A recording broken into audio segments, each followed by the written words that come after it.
একের পর এক বাংলাদেশি এলএনজি এবং তেলের যে কার্গো জাহাজগুলো সেগুলোকে হরমুজ প্রণালী দিয়ে যাতায়াতের অনুমতি দিচ্ছে ইরান। কেন? প্রথম কারণ হচ্ছে মুসলিম ভ্রাতৃত্ববোধ। ইরানের প্রতি বাংলাদেশের মানুষের যে সমর্থন এবং আবেগ, এটা ইরানি রাষ্ট্রদূতের মাধ্যমে ইরানের মানুষ কিন্তু খুব ভালো করেই জানে ইরানকে বাংলাদেশের মানুষ কতটুকু সাপোর্ট করে।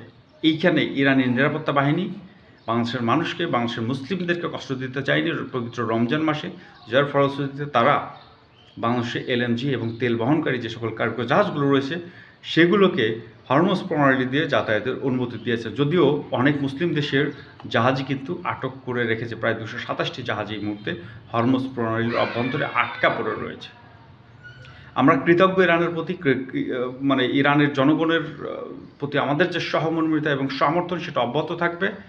আমরা আশা করব এই যুদ্ধে ইরান যতটুকু ক্ষতির মুখোমুখি হোক না কেন তারা এই যুদ্ধে জয়ী হবে, আমেরিকা এবং ইসরায়েলকে পতনের দ্বারপ্রান্তে নিয়ে যাবে এবং ইরানের মাটি থেকে ইসরায়েল এবং আমেরিকার পতন হবে।